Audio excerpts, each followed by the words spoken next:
Saber Direito desta semana é sobre direito penal teórico.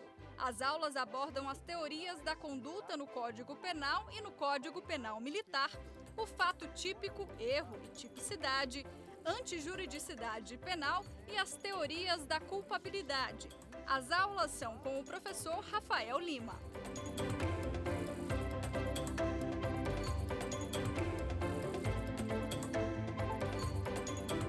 Olá, eu sou o professor Rafael Lima e hoje damos continuidade ao curso de Direito Penal Teórico. Na primeira aula, falamos sobre as teorias da conduta, passando desde a análise da teoria causalista para a teoria neocantista, o finalismo de Hans Wessel, os pensamentos funcionalistas atuais, teoria da ação significativa e concluímos com a teoria adotada pelo Código Penal brasileiro e pelo Código Militar brasileiro. Se você não acompanhou essa aula, volte para a primeira para participar e conseguir acompanhar o que vamos desenvolver por agora. Na aula de hoje, vamos avançar, mas sem sair do contexto do fato típico, dentro da estrutura tripartite de crime. Nesse momento, vamos abordar as formas de conduta, seus elementos, as espécies de erro de tipo no direito penal, bem como o nexo causal e a teoria da imputação objetiva. Se você quer evoluir, acompanhe até o final. Percebidas as teorias da conduta na aula inicial, nós entendemos que conduta é o comportamento humano voluntário dirigido a uma finalidade, com dolo ou culpa, com aspecto interno, portanto. A conduta, nesse sentido, ganha alguns elementos, que são 2. Movimento humano voluntário, que não se confunde com espontâneo. Espontâneo é o que surge da mente do agente. Voluntário é aquilo que ele pratica como um ato próprio de si, mesmo que tenha sido incentivado por alguém. A espontaneidade não está dentro da análise da conduta, mas apenas o movimento corporal voluntário. Movimento este que deve gerar uma repercussão no mundo real, deve ter um resultado naturalístico. Portanto, a cogitação não é punida. Dentro do intercrimes, na aula 1, nós já percebemos que o caminho do crime é formado pela cogitação, preparação, execução e consumação. Cogitação revela um direito de perversão, que não é punido pelo direito penal. A ação ou omissão manifestada pelo comportamento corporal voluntário, sim, é apenada pelo direito penal em alguns contextos que veremos até o final das 5 aulas desse curso de Direito Penal Teórico, em que vamos analisar as teorias que estão dentro do estudo geral do crime. Percebida a prática de uma conduta, nós temos a possibilidade de afastá-la em algumas hipóteses específicas.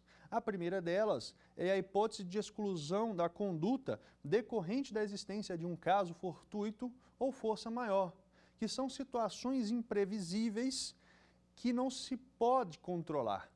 A doutrina não é pacífica na conceituação desses dois elementos. Algumas consideram um caso fortuito como um comportamento que tem origem em uma atuação humana.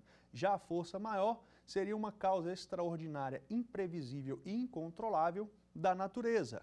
Portanto, se eu estou conduzindo um veículo automotor, cai um raio em cima do meu veículo que me leva a perder o controle e acabo atropelando e matando alguém, não podemos presumir nem considerar que houve conduta de minha parte.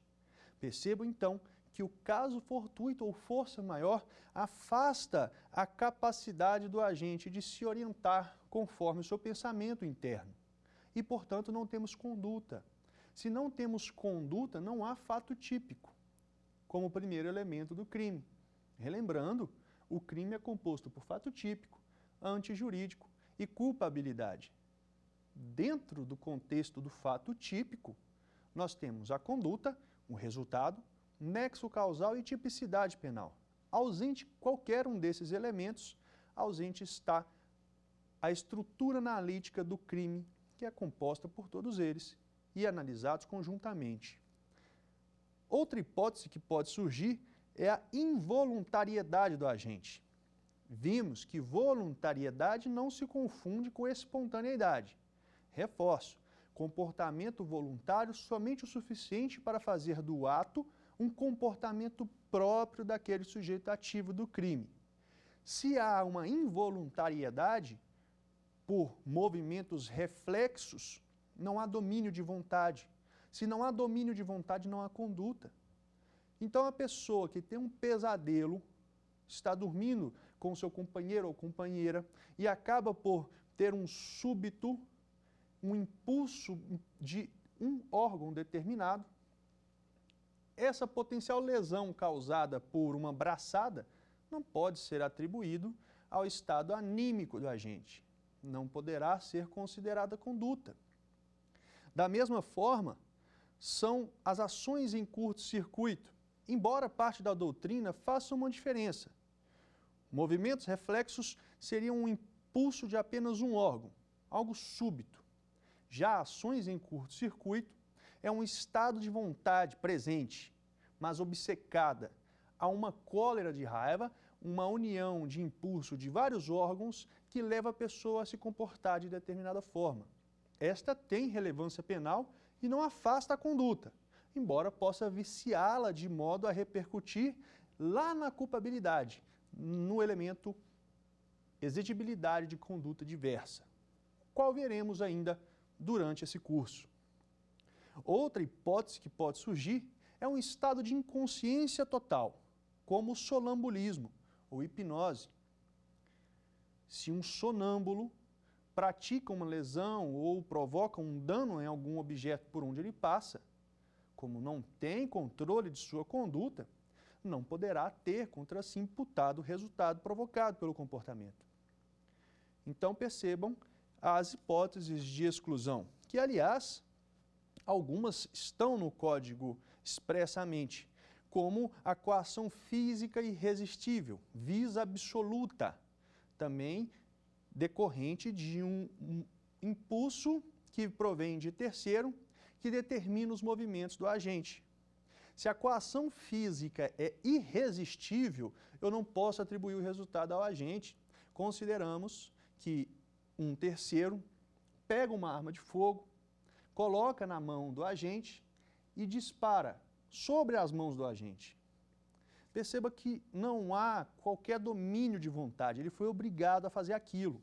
Por isso, é somente a coação física irresistível que afasta a conduta. Se a coação é resistível, é necessário que o agente faça o que estiver a seu alcance para resistir a essa coação e comportar-se conforme o direito. É diferente ainda da coação moral irresistível, em que não há afetação da vontade, mas sim da culpabilidade, a qual veremos no momento oportuno. Mas não confundam coação física irresistível da coação moral irresistível. As duas têm repercussão penal, mas a conduta, como componente do fato típico, somente será excluída diante da vis absoluta, da coação física irresistível. A conduta pode se manifestar de mais de uma forma, como sendo um comportamento humano voluntário, pode ser por ação ou por omissão. Nós temos crimes omissivos, como deixar de prestar socorro.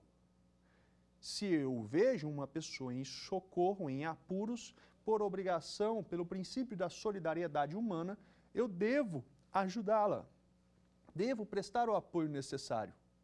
E o Código Penal pune a pessoa que, podendo, deixa de prestar socorro.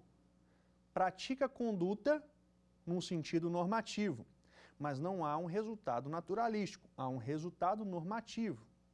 Nesse sentido, a conduta pode ser por ação, um movimento ativo ou por omissão, que é, ao contrário, um movimento negativo, um deixar de fazer, uma abstenção que tem relevância penal e pode gerar uma responsabilização até mais grave se da omissão de socorro decorre lesão corporal grave ou morte na pessoa que deveria ter sido socorrida. pelo contexto do caso concreto em que o agente podia agir para evitar aquele resultado. Além disso, é necessário perquirir aqueles elementos que na teoria causal, tanto a clássica como a neoclássica consideravam lá no elemento da culpabilidade, que são dolo e culpa. Nós já vimos que desde a construção finalista de Hans Welzel, o dolo e a culpa estão dentro da conduta na estrutura do fato típico.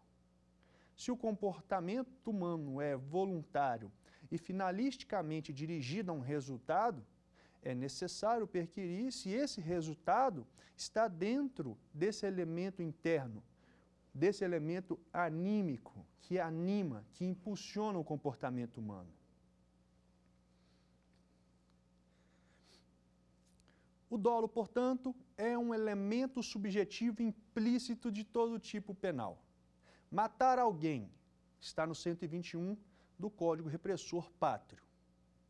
Matar alguém, lê-se, matar alguém querendo matá-lo, querendo o resultado morte. Aí nós temos o dolo direto. Já se eu represento como possível o resultado morte pelo meu comportamento, mas eu assumo o risco, eu estou indiferente a esse resultado, surge o dolo eventual, que não tem repercussão na responsabilização do agente, e sim num contexto de se perceber a consciência e vontade de praticar uma conduta e produzir um resultado. Duas teorias ganham relevância na discussão e conceituação desse elemento doloso por parte do agente. Teoria da vontade determina que o ser humano que pratica um comportamento voluntário, com consciência desse comportamento e consciência e vontade de produzir o resultado, responde pelo delito com dolo direto. Teoria da vontade, ele quer o resultado. Já a teoria do consentimento, também chamada de teoria do assentimento, explica o dolo eventual.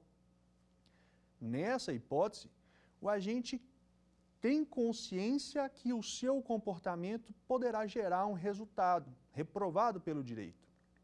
Mas ele é indiferente quanto à possibilidade de ele acontecer. Ele assente, consente, ele assume o risco daquele resultado e não muda seu comportamento por causa disso. Ele não está nem aí para o que pode acontecer. Dolo eventual, que é fundamentado justamente pelas teorias do dolo, consentimento ou seu sinônimo, assentimento. Há ainda a teoria da representação, a qual, lá atrás, foi proposta para justificar o dolo eventual. Mas nós veremos que o mais adequado é que ela justifique a culpa consciente. Percebam que a conduta dolosa possui algumas fases. O agente, primeiro, numa análise interna de reflexão, representa o resultado como possível. Vê o que ele quer causar com seu comportamento. Depois disso, ele escolhe os meios para que esse resultado aconteça. Por fim, ele avalia se o efeito do seu comportamento é mesmo condizente ao resultado que ele pretendia. Se eu pretendo matar alguém, eu vou refletir se um disparo de arma de fogo calibre 38 é o adequado. Se eu perceber que de outro lado eu tenho apenas uma arma de chumbinho e que não vai causar o resultado morte, eu deixo de agir e procuro o meio mais efetivo para isso. O segundo elemento do comportamento doloso é justamente o externo, que é a colocação em prática de todo esse plano interno elaborado pelo autor. Então perceba que o comportamento doloso envolve consciência, elemento cognitivo, consciência do comportamento e do resultado que ele pode provocar, e vontade, elemento volitivo, vontade de praticar a conduta e vontade de produzir o resultado. Sendo que no dolo eventual, essa vontade decorre da assunção do risco, da indiferença do agente em relação ao bem jurídico tutelado pela norma penal. Caso o sujeito ativo do crime pratique uma conduta reprovável pelo direito sem dolo, é necessário perquirir se houve ao menos culpa. O direito penal, desde seu primeiro esboço, considera a responsabilidade penal subjetiva. Não podemos atribuir um resultado objetivamente. A responsabilidade penal deve ser subjetiva. Nesse sentido, se o agente não agiu com dolo, é necessário observar se ao menos a culpa estava presente. Sendo o comportamento humano voluntário dirigido a uma finalidade, essa finalidade tem que ser querida ou pelo menos prevista pelo agente no momento da prática da conduta. E aí surge o conceito de culpa, que é justamente um comportamento voluntário, que é praticado com violação de um dever de cautela objetivo, que gera um resultado involuntário, mas ao menos previsto pelo agente como possível de ocorrer. Se o resultado do comportamento não era nem previsto, nós não podemos atribuir o resultado àquele comportamento, portanto, o agente não praticou o crime. Culpa, portanto, pode ser consciente e inconsciente.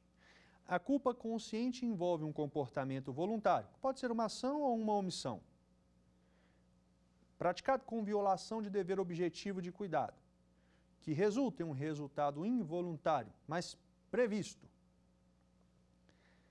Esta previsão é considerada conforme o homem médio da sociedade. Se o agente, embora tenha previsto o resultado, ele continuou a praticar, surge a culpa consciente, a qual analisaremos em seguida.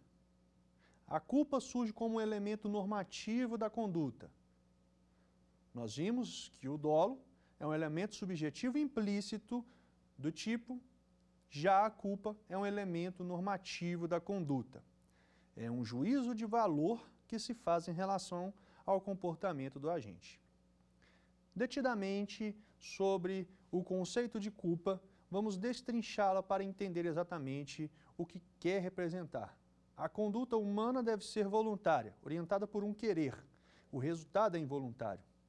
Há uma violação objetiva de cautela que todos devem ter na sociedade. A desaprovação jurídica recai sobre a forma de realizar a conduta. A intenção do agente era lícita, estava conforme o direito, mas o agir dele é descuidado e acaba gerando um resultado involuntário. Ao comparar a conduta do agente com a de um homem médio, chegamos à previsibilidade objetiva do resultado. Nesse sentido, pessoal, é necessário observar se o homem médio do mesmo ciclo social, com as mesmas instruções do agente, poderia representar esse possível resultado involuntário. Se esse homem médio, colocado no lugar do agente, pudesse prever esse resultado, nós temos que presumir que o agente também o poderia. De outro lado, se não for exigível de outros homens, no sentido humano, da sociedade, prever esse resultado, nós também não podemos atribuí-lo ao agente que se comportou de forma lícita, porém descuidada. A culpa tem algumas modalidades. O tipo penal que tipifica condutas culposas como crime são sempre tipos penais do tipo aberto. O elemento que compõe esse tipo penal não descreve exatamente a conduta culposa. Temos o exemplo do artigo 121, parágrafo 3º, homicídio culposo. O homicídio do caput, que é o doloso, é matar alguém. O homicídio culposo, o Código não fala como se dá essa culpa. E aí surge a necessidade de analisarmos as modalidades de culpa. Nós vimos que o comportamento voluntário que precede o resultado pode ser por ação ou por omissão. Sim, a culpa na modalidade imprudência decorre de uma forma positiva, de uma ação. Uma culpa in agendo. O agente não devia fazer, mas fez. Foi imprudente. E esse comportamento se dá concomitantemente à ação. É diferente da negligência, que é um comportamento omissivo, uma relação negativa do que se espera do agente que tem um dever objetivo de cuidado. Ele devia fazer, mas não fez. Ele devia, por exemplo, ter trocado os pneus de seu veículo porque estão carecas e podem gerar um acidente de trânsito. Mas ele não fez isso. E ainda podem coexistir essas modalidades. Ele pode ter sido negligente não trocando os pneus e pode ter sido imprudente ao andar em altíssima velocidade em um dia chuvoso. Seu comportamento inicial é voluntário, ele dirigiu o seu veículo. Não tem ilicitude em conduzir um veículo automotor. A ilicitude surge no momento em que o agente, por imprudência, negligência ou imperícia, como veremos, alcança um resultado involuntário reprovado pelo direito. A imperícia, a seu turno, refere-se à falta de capacidade e aptidão técnica da pessoa para praticar a conduta.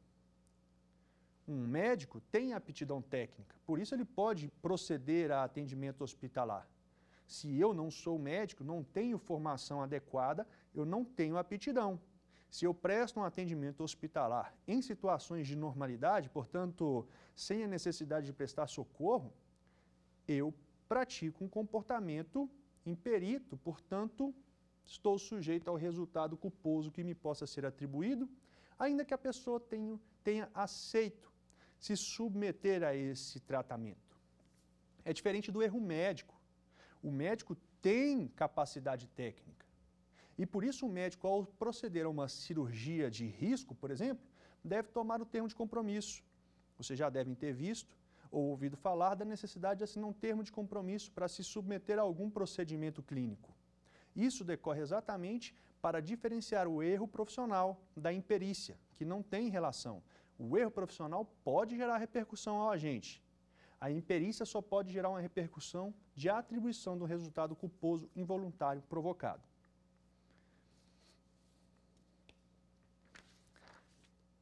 É importante percebermos que a culpa não se presume. A título de curiosidade, até a década de 40, era presumida a culpa absolutamente no direito brasileiro.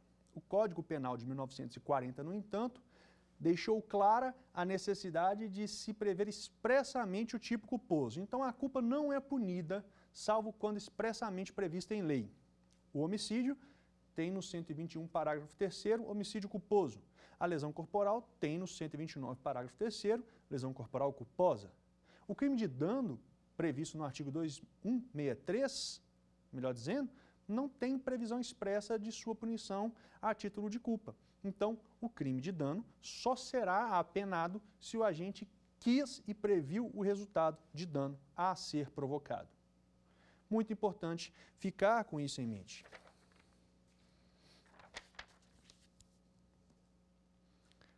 Além do comportamento voluntário e da inobservância de um dever objetivo de cuidado, a estrutura do crime culposo também exige um resultado involuntário. Em regra, o resultado do crime culposo é naturalístico. Há um resultado material, com modificação no mundo dos fatos, uma mudança no caso concreto. Eu gero um resultado, lesão culposa, homicídio culposo. Excepcionalmente, no entanto, é possível encontrarmos tipos penais culposos sem resultado.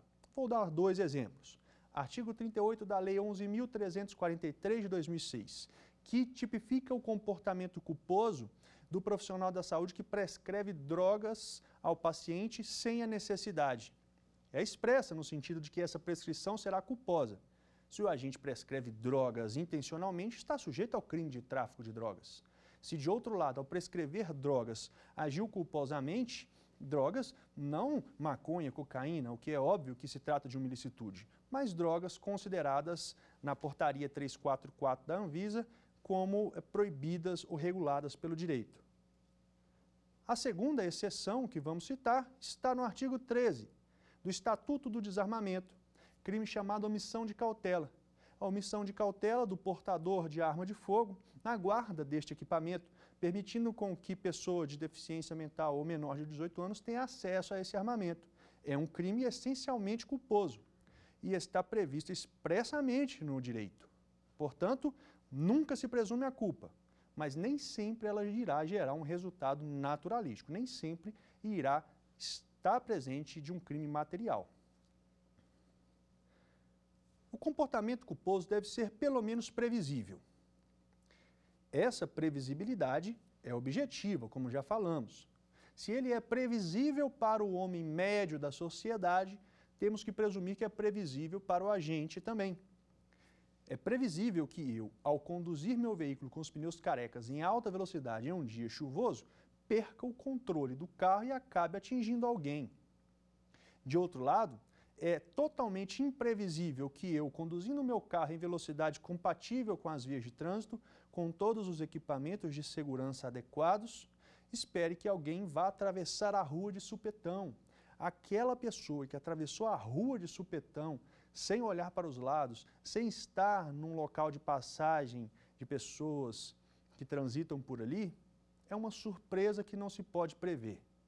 Na aula 1, falamos do sistema de comunicação de Niklas Luhmann. Expectativas comportamentais. Eu vou conduzir meu veículo e tenho a expectativa de que transeuntes transitem pela faixa adequada, atravessem vias pelo local adequado. Se o resultado involuntário não é previsível, não pode ser atribuído ao agente sob pena de responsabilidade penal objetiva. Se de outro lado é previsível para o homem médio, também deve ser previsível para o homem colocado no momento da ação. Portanto, o resultado culposo lhe será atribuído. Essa é a culpa inconsciente.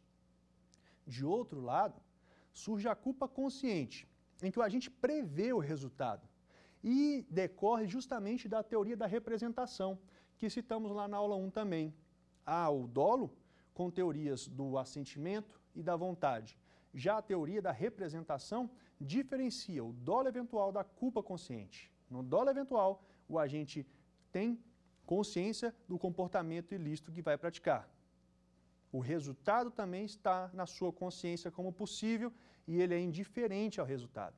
Na culpa consciente, o agente até prevê o resultado como possível, diante do seu comportamento lícito, conforme o direito, mas ele acredita fortemente que tem capacidade, tem condições técnicas de evitar esse resultado.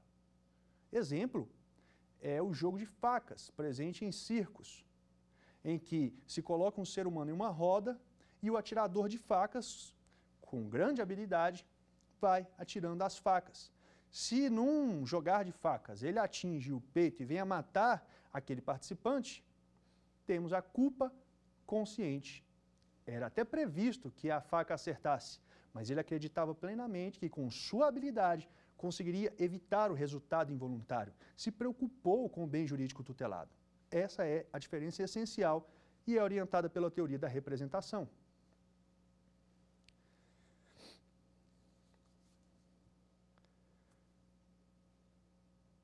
A previsibilidade objetiva é complementada pela previsibilidade subjetiva, que é realmente a que o agente tinha no momento da prática do ato. Mas esta previsibilidade subjetiva só vai ser analisada lá na culpabilidade. Na análise da conduta, a previsibilidade é objetivamente considerada. Além disso, é necessário que exista nexo causal, relação entre a conduta imprudente ou negligente ou imperita e o resultado involuntário provocado. E como já mencionamos, a tipicidade também é exigida.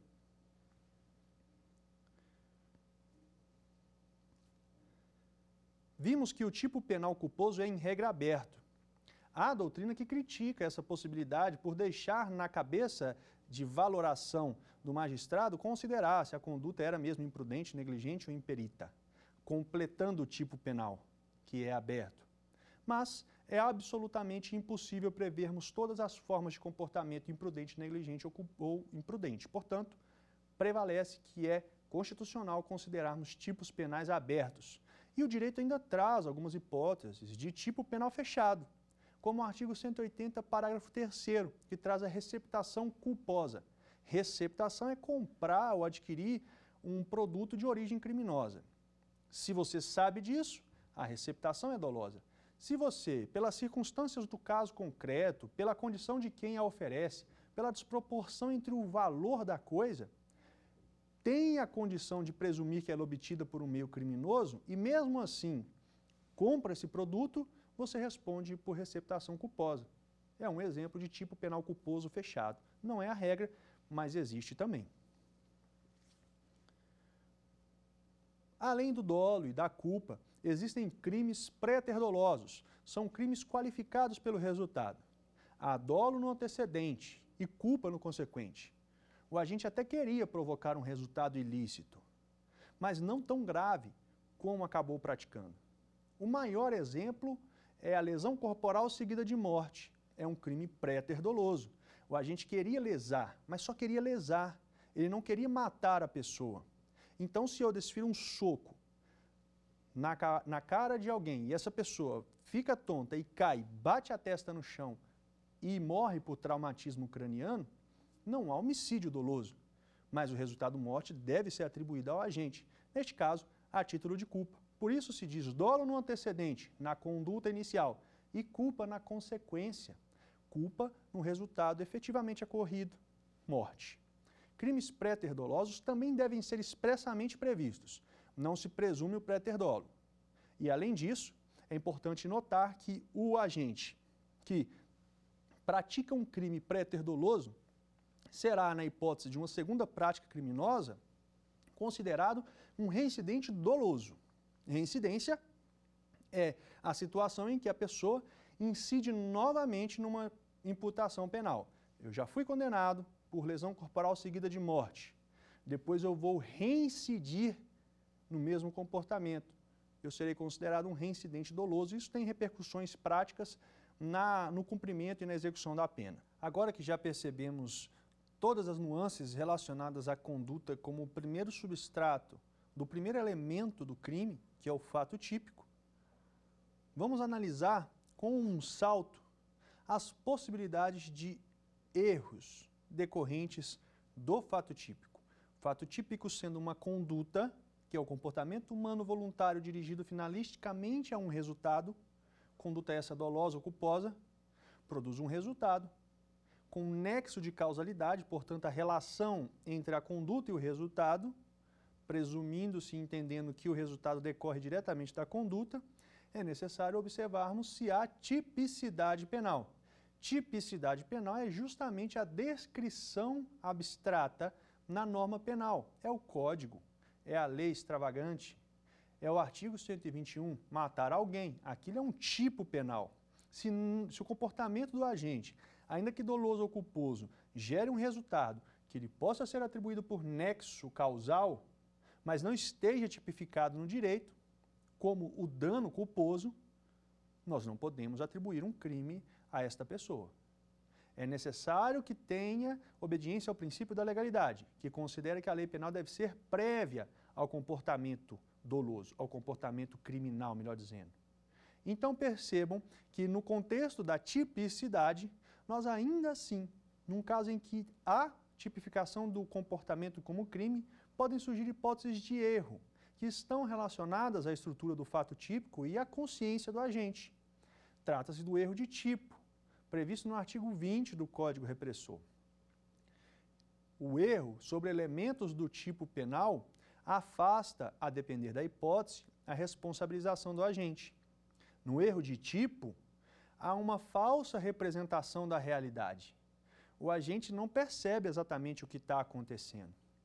Um exemplo mais comum na doutrina é o caçador que está em uma selva, num safari, por exemplo, e vê um arbusto se mexendo, presume que é sua presa e efetua um disparo de arma de fogo.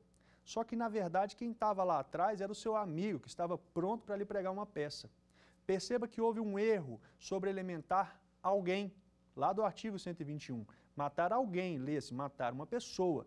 Se ele matou uma pessoa achando que era um animal, esse resultado não pode ser atribuído a ele.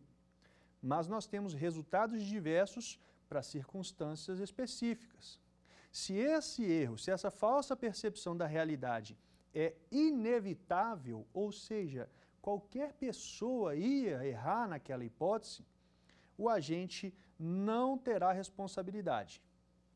Se o erro é inevitável, ele está isento de pena. Não há dolo, não há culpa. Se de outro lado esse erro é evitável, ele é, ao contrário, inexcusável. Dava para o agente se orientar conforme a realidade. Por isso ele não vai afastar a tipificação penal, mas vai responder por culpa, se previsto em lei. A doutrina moderna acrescenta a orientação clássica de previsão objetiva, de erro e sua inevitabilidade, conforme o conhecimento do homem colocado no momento. Essa é uma orientação que se aplica a todo o raciocínio do direito hoje, inclusive na análise culposa. A previsão objetiva, a inevitabilidade do resultado provocado por erro objetivamente considerada deve ser complementada pela análise subjetiva, a análise do sujeito. Naquele caso, para a maioria seria inevitável. Mas se observado subjetivamente, no nosso exemplo, o amigo já estivesse dando indícios de que ia pregar essa peça, então nós temos que considerar que há o elemento consciência no agente e em seu comportamento.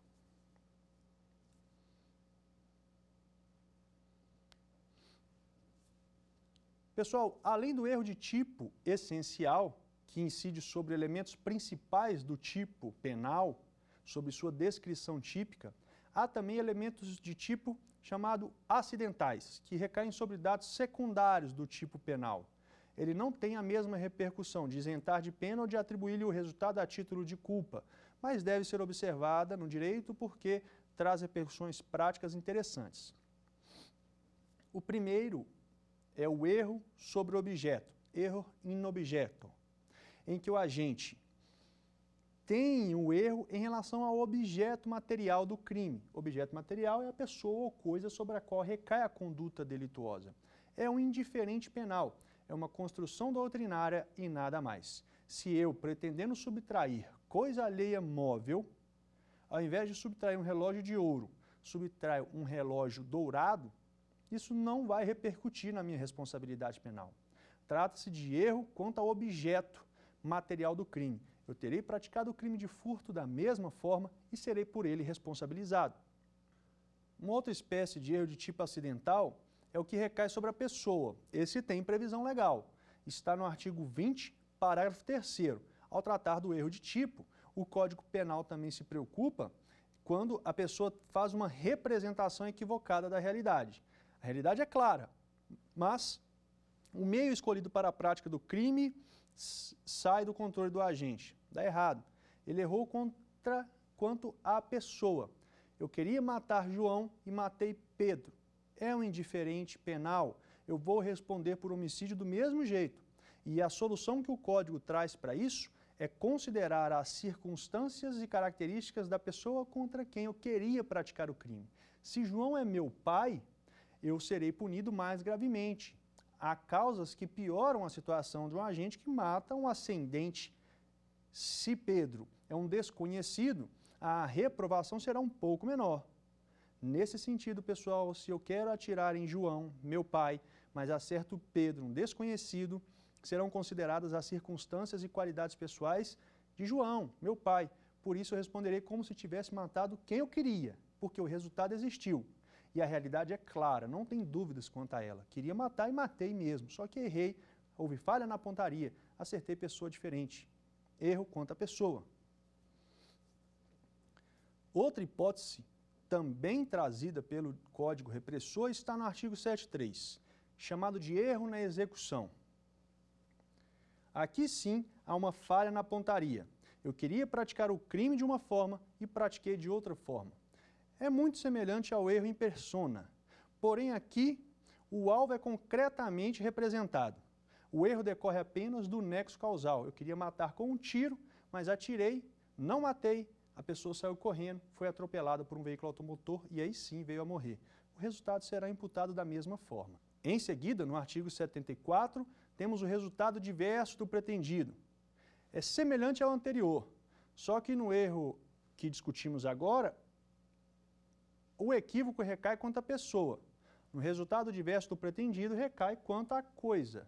Sendo objeto material, coisa ou pessoa sobre a qual recai a conduta delitiva, O artigo 73 trata do erro na execução que atinge pessoa e o artigo 74 trata do erro na execução que atinge coisa. O que vai mudar é a consequência. No erro na execução que atinge pessoa, eu vou responder como se tivesse praticado o crime contra quem eu queria. No erro na execução quanto ao objeto, eu vou responder pelo resultado a título de culpa.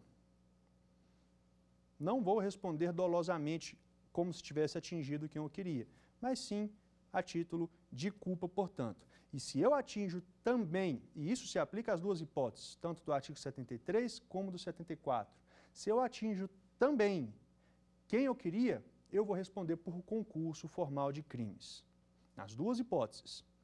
Por fim, o erro sobre o nexo causal, que também é uma construção doutrinária e um indiferente penal. Surgem duas hipóteses. A primeira, com um só ato, eu erro o nexo causal, mas alcanço o meu resultado. Eu queria matar com um empurrão na água para que morresse afogado. Mas no que eu empurrei o meu desafeto, ele bate na quina da piscina, sofre um traumatismo craniano e morre. O resultado é o mesmo. Não importa se eu queria matá-lo afogado, porque eu sei que ele não sabe nadar, ou se eu, com o ato de empurrar, acabei matando por um golpe no seu crânio. Diferente é a hipótese em que eu pratico um ato, imagino que o resultado almejado foi alcançado e em seguida pratico um segundo ato que venha causar efetivamente o resultado. Esta hipótese de erro de nexo causal é denominada dolus generalis, dolo geral. Neste caso, eu, pretendendo matar alguém, efetuo um disparo de arma de fogo, a pessoa desmaia. Imagino que ela morreu, e aí eu jogo o seu corpo na água e a pessoa vem a morrer por afogamento, sendo esse segundo ato o verdadeiro causador do resultado pretendido. É um indiferente penal, serve apenas como um argumento de reforço para demonstrar a inexigibilidade de conduta diversa lá na culpabilidade. Quanto à tipicidade, não tem repercussão nenhuma. Eu vou responder por homicídio da mesma forma.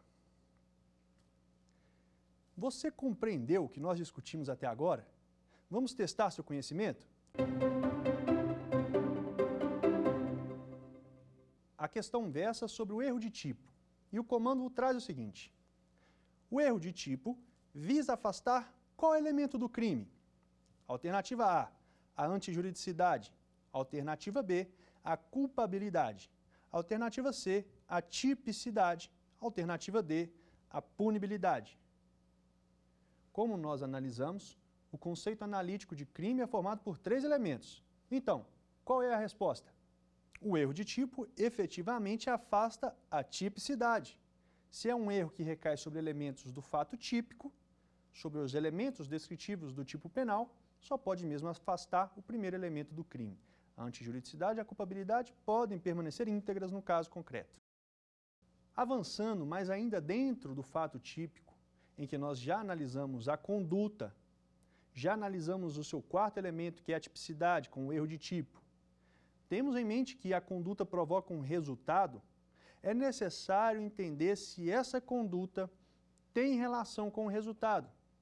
A isto se dá o nome de nexo causal, que é justamente a relação de causa e efeito existente entre a conduta e o resultado. É fácil perceber quando nós destrinchamos os substratos do fato típico. Primeiro, nós temos que ter uma conduta. Depois, essa conduta deve gerar um resultado. Após, entre a conduta e o resultado, deve haver um nexo. Esse resultado tem que ser atribuído ao agente que se comportou de alguma maneira. E, por fim, havendo nexo, é que vamos perquirir a tipicidade. O Código Penal adotou no artigo 13 a teoria da causalidade, considerando-se causa o resultado decorrente do comportamento, sem o qual não aconteceria o que aconteceu ou no momento que aconteceu. Essa teoria é muito criticada pela doutrina, porque ela leva ao regresso ao infinito. Por isso, o professor sueco Thirrén criou um complemento, que é justamente o critério hipotético de Thirrén. é uma suposição mental e combina-se com a teoria da causalidade. Vamos subtrair o comportamento do agente. Se feita essa subtração psicológica e suposta, o resultado não tivesse ocorrido como e no momento que ocorreu, quer dizer que não há nexo causal. Portanto, pessoal, a teoria da equivalência dos antecedentes causais é complementada pela teoria proposta pelo professor sueco, chamado de critério ou método de Thiem. Vamos extrair o comportamento do agente e ver se o resultado ia mesmo existir. No entanto, conjugando as duas teorias, ainda assim, a causalidade que se obtém é objetiva ou efetiva. Existem outros critérios para se analisar atualmente o nexo de causalidade de um comportamento. Porque as duas teorias tendem ao infinito, levam o resultado até Adão e Eva. Um exemplo mais simples pode ser trazido no seguinte contexto. Imagine que eu mato alguém por envenenamento do bolo que a pessoa vai comer. A fabricante do bolo, pelos critérios até então apresentados, da equivalência das condições e critério de Thiem, é causa do resultado. Se não tivesse o bolo, não tinha resultado. O fabricante do veneno também. Por isso, essas pessoas vão ser consideradas na causalidade do crime. Só não terão contra elas imputado um resultado em decorrência justamente da ausência de dolo e culpa. Para o professor Zaffaroni, esse raciocínio é inadmissível. Não se pode nem considerar que a fabricante do bolo é causa, mesmo que sem dolo e culpa. Ela sequer é causa. Fabricar um bolo não tem nenhuma repercussão com o direito penal.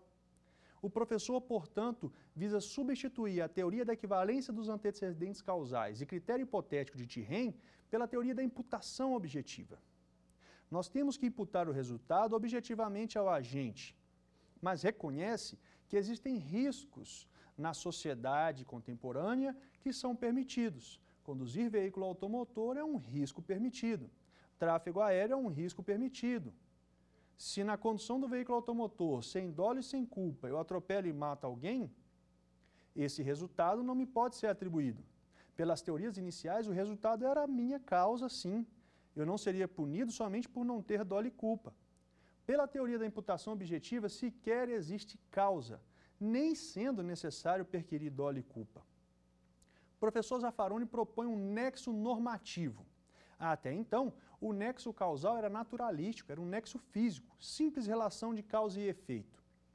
A partir de então, o nexo passa a ser normativo, como um juízo de valor.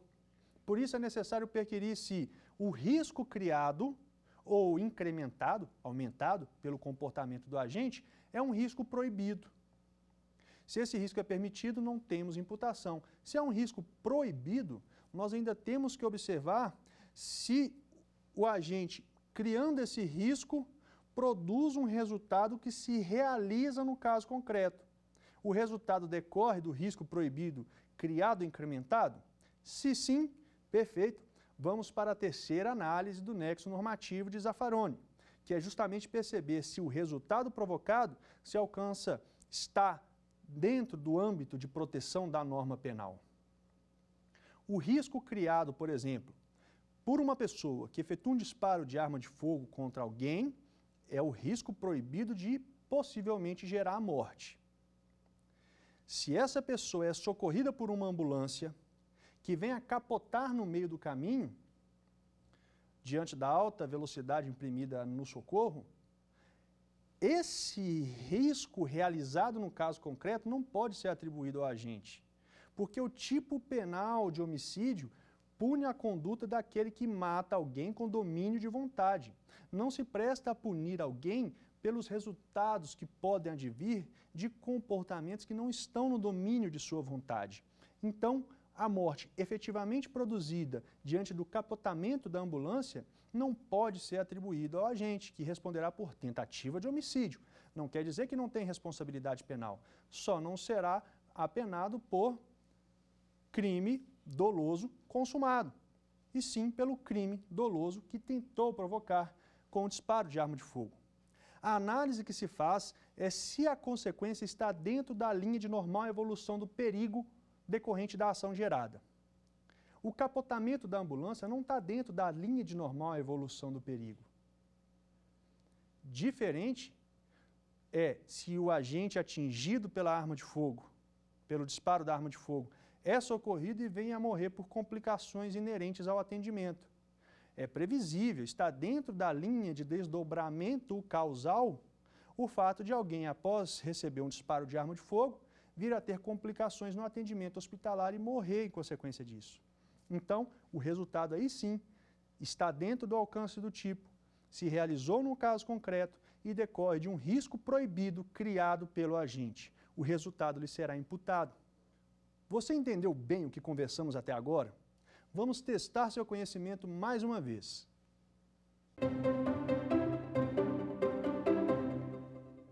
O nexo causal corresponde a um vínculo entre conduta e resultado, vontade e resultado, dolo ou culpa e o comportamento do agente, ou corresponde a conduta e efeito? O que você acha? A alternativa correta é a alternativa A. O nexo causal efetivamente corresponde a uma relação entre a conduta, o comportamento do agente e o resultado causado. Vamos testar mais uma vez o conhecimento que você adquiriu ao longo da aula. Vem comigo!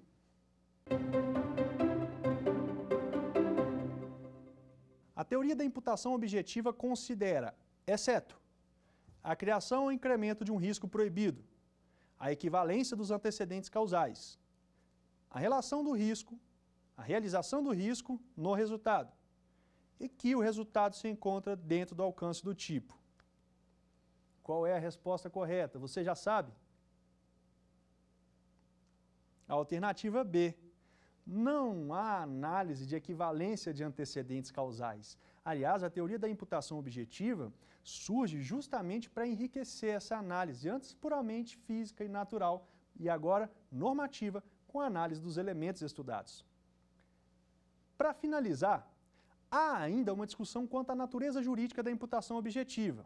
Discussão essa que não faz muito sentido, já que parte da doutrina considera que a presença de imputação objetiva, aliás, sua ausência diante da ausência do nexo causal, seria uma causa excludente da antijuridicidade.